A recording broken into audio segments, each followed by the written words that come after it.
So Daytona was fantastic. The crowd was amazing. The people love that sport, and they're wonderful people that run it. And they had a little rain delay, but we'll go home and watch it, I guess, or some of you will, and others will try and create peace throughout the world.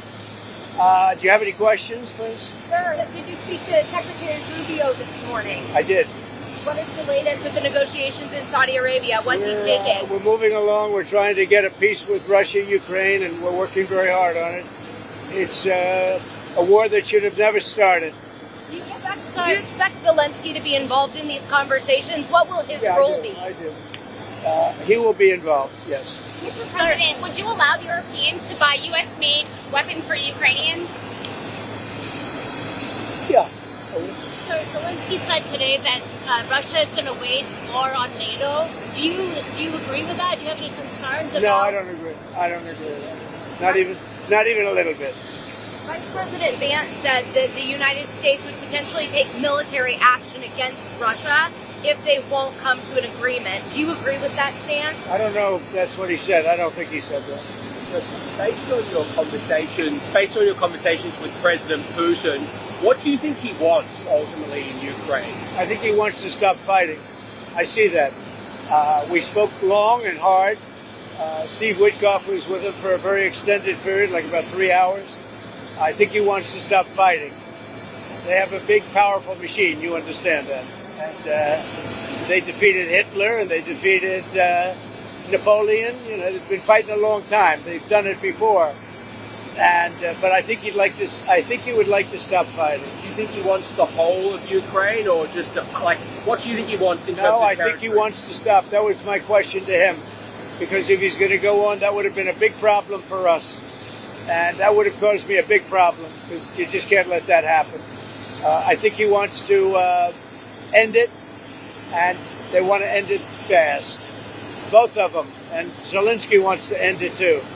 Sir, when do you think that could actually happen? When do you think the fighting can stop? Well, we're working to get it done. I mean, you know, it's too bad it started. It would have been a lot easier to end it before it started, right?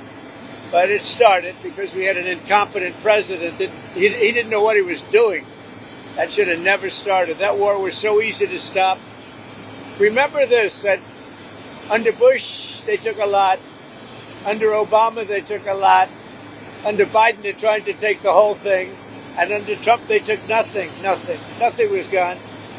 Not even a little bit. So it's too bad. It's really too bad. A lot of people are dead right now that should be alive, and a lot of cities are destroyed that can never come back like they were. Those beautiful golden domes and all of the multicolored domes that were 1,000 years old, they're all laying in, you know, just shattered.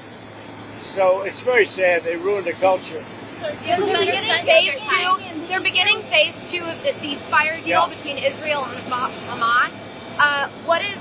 What's going on there? Have you been briefed on the latest relating to that? Well, I have been briefed. I told Bibi, you do whatever you want, because, you know, my statement was they got to come back. Now, the reason I made that statement because they said they weren't going to deliver. They were not going to deliver the people that they said they were going to deliver, that they agreed to deliver. And they did agree to do that, but they broke that agreement. When I made the statement, they delivered everybody plus an American. Now, the good news is they look like they're in pretty good shape, because the people from the week before didn't look like they were in good shape. They looked like Holocaust survivors, frankly. Horrible. Whatever happened to them was horrible. But that'll be up to Israel what the next step is, in consultation with me. So it looks like you're supposed to use these weapons that you've now allowed to be shipped. Given the fact that there's this ceasefire supposed to be in effect, why ship those big bombs now? Peace through strength.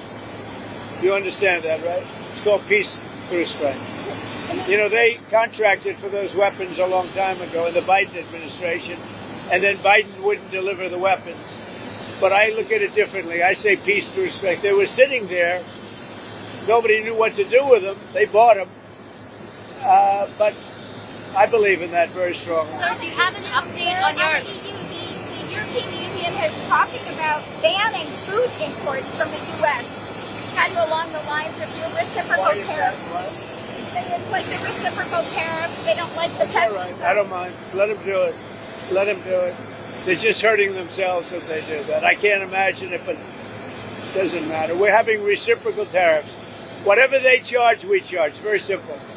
If a certain country like India, which is very high tariff, if they charge us X dollars, we charge them X dollars. Sorry, it's a fair thing to do. Even the media said it was fair, and it's going to be very good for the United States. Do you have an update on your timing of your meeting with Putin in Saudi Arabia? No, there's no time set, but it could be very soon. Like this month, well, or it'll be soon. We'll see what happens. But they're meeting right now, and that's more. I mean, this should have been done 4 years ago, 3 years ago, before it started. But it should have been done immediately after it started, as opposed to now, 3 years later. Sir, egg prices have reached an all-time high. What's your administration? Egg prices have reached an all-time high. It was a long before I ever got here. It was at an all-time. This didn't. Remember, I've been here for 3 weeks. And when you saw the inflation numbers, I've been here for 3 weeks. I have had nothing to do with inflation. This was caused by Biden. I had 4 years of virtually no inflation. So I'm just taking over. But I'll tell you what, this country has made more progress in the last 3 weeks than it's made in the last 4 years. And we're respected again as a country. Thank you very much. Thank you.